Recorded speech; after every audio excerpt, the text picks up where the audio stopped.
নমস্কার বন্ধুরা, আনন্দ পথের আজকের পর্বে আপনাদের সকলকে স্বাগত জানাচ্ছি। গলার অবস্থা আমার ভালো নয়, সেটা তো বুঝতেই পারছেন। তবু অনেক খবর জানাবার আছে। আজ না জানালে আগামী অনেকগুলো দিন আর কিছু জানাতে পারবো না। তাই বাধ্য হয়ে আজ আপনাদের সব জানিয়ে তারপর নিশ্চিন্ত বোধ করব। ডাক্তার দেখিয়েছি, চিকিৎসা শুরু হতে চলেছে। 13ই জুন থেকে চিকিৎসা শুরু হচ্ছে। এই চিকিৎসা চলবে পরবর্তী 2-2.5 মাস, অর্থাৎ কিনা মোটামুটিভাবে সেপ্টেম্বরের অর্ধেক পর্যন্ত আমাকে এই চিকিৎসা মেনে নিতে হচ্ছে। তো এই চিকিৎসা মানেটা কি? মানে কিন্তু আমি কলকাতায় থাকতে বাধ্য হচ্ছি। আমার আপাতত আশ্রম যাওয়া বন্ধ হচ্ছে। তাহলে আমি যদি আশ্রমে না থাকি তাহলে আপনাদের তো আশ্রমে যাওয়া খুব অসুবিধের ব্যাপার হবে। সেই কারণে আজকের এই কথাবার্তা, এই আলোচনা ভীষণ জরুরি। আজকের এই আলোচনার এই ভিডিওর ডেসক্রিপশন বক্সে আমাদের শুভজিতের নম্বর আমি দিয়ে দেব। ডেসক্রিপশন বক্সটা খুলবেন। যারা খুলতে জানেন না, অল্প বয়সীকে দিয়ে বা অভিজ্ঞ কাউকে দিয়ে ডেসক্রিপশন বক্সটা খুলে নেবেন। শুভজিৎ অধিকারীর নম্বর সেখানে দেওয়া থাকবে।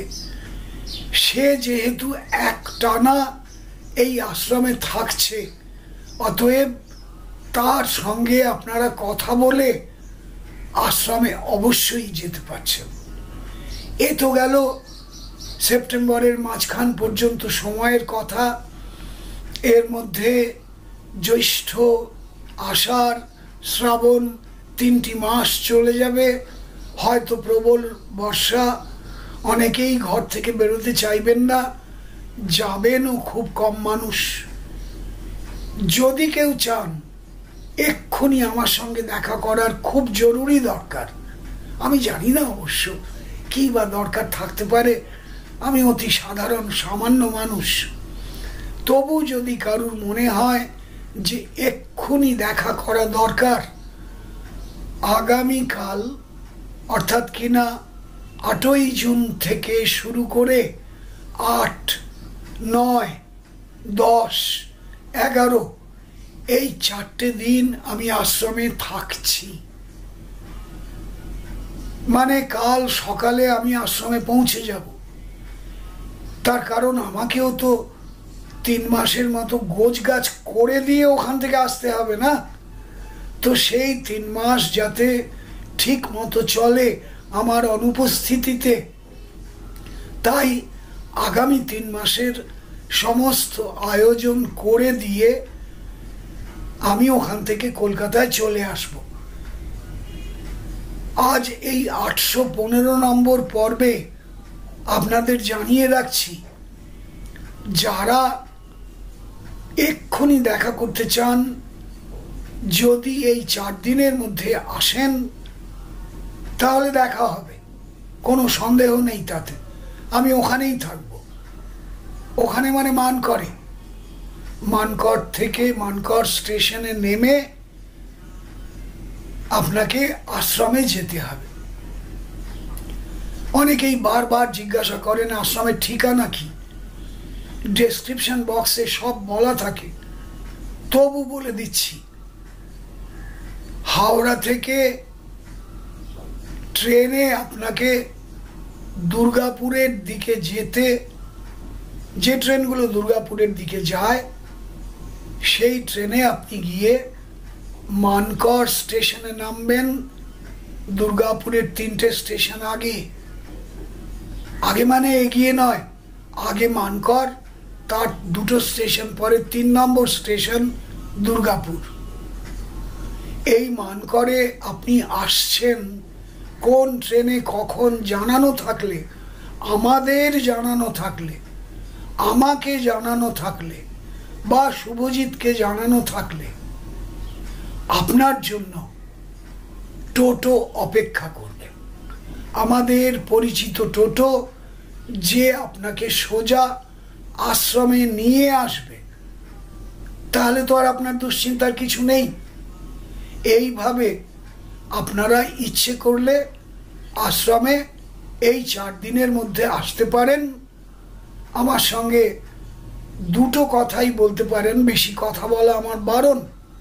অতএব অল্প কথা যদি বলতে চান তাহলে আসতে পারেন শনি, রবি, সোম, মঙ্গল, তার বেশি আর নয়।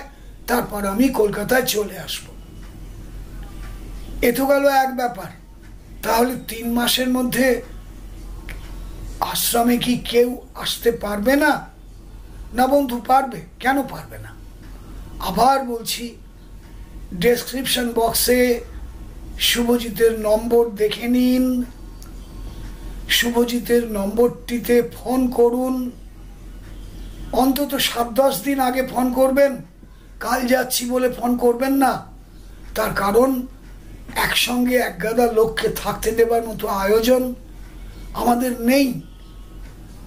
শুধু তাই থাকতে দেওয়া কেন, খেতেও তো দিতে হবে। যা হোক একটু প্রসাদ তো নেবেন। ভাবুন তো, একটা 17 বছরের ছেলে কতজনের জন্য একসঙ্গে রান্না করবে? আপনি বলবেন আমি গিয়ে করে নেব। না বন্ধু, তাতে আমরা রাজি নই। রান্নাটা অত্যন্ত পবিত্র কাজ। যাকে তাকে দিয়ে রান্না করানো, রান্নাঘরে ঢোকা, এসব ব্যাপারগুলো আমাদের একটুও পছন্দ নয়। হ্যাঁ, সোজাসুজি বলছি। কেন না, আমাদের প্রস্তুত অন্ন প্রথম ঠাকুরের উদ্দেশ্যে ভোগ হিসেবে নিবেদিত হয়। স্নান না করে, পরিষ্কার জামা কাপড় না পরে, অতি শুদ্ধ পবিত্র মনে না থেকে রান্না করা চলবে না। আপনি কোন মনের কেমন মানুষ, কোন অভ্যেসে কি কাজ করেন জানি না। আপনাকে এভাবে আমি রান্নাঘরে ঢুকতে দিতে পারি না। যত দুঃখ পান, কিচ্ছু করবার নেই। অন্নাৎ সঞ্জায়তে প্রাণ, প্রাণের প্রধান উপাদান অন্ন। আর সেই অন্ন প্রসাদ হিসেবে আমরা গ্রহণ করি। তাই যে কেউ এসে রান্না করবে আর সেটা আমরা খাবো, এটা হয় না। সেটা ঠাকুরকে নিবেদন করব, এও হয় না। তাই ওইসব চাইবেন না। আপনি নিশ্চয়ই রান্না করার জন্য আনন্দপাত সাধনাশ্রমে যেতে চাইছেন না। আপনার অনেক ধ্যান ধারণা করবার সময় আছে। আপনি সেই কাজ করুন। ওখানে গিয়ে জায়গা আছে, বসে পড়ুন, ধ্যান ধারণা করুন। একদিনের জন্য, 24 ঘন্টার জন্য হলেও পবিত্র মনে সাধনা করে ফিরে আসুন। আগামী 3 মাসের মধ্যে আমি কবে যেতে পারবো, চিকিৎসক আমাকে কবে যেতে বলবেন, তা আমি নিজেই জানি না, তো আপনাদের কি করে বলবো? সুতরাং আপনি আমার দেখা পান আর না পান, আমার প্রতিনিধি সেখানে থাকবে। যারা সর্বক্ষণ সাধনার জন্যই মন দিয়ে বসে আছে, এমন মানুষও পাবেন। তাছাড়া পরিচালক বর্গদের পক্ষ থেকে প্রত্যেক সপ্তাহেই কেউ না কেউ যাবেন। তাই আপনারা যদি ছুটির দিনে শনিবার, রবিবার আশ্রমে আসতে চান, আবার বলছি 7-10 দিন আগে শুভকে ফোন করবেন।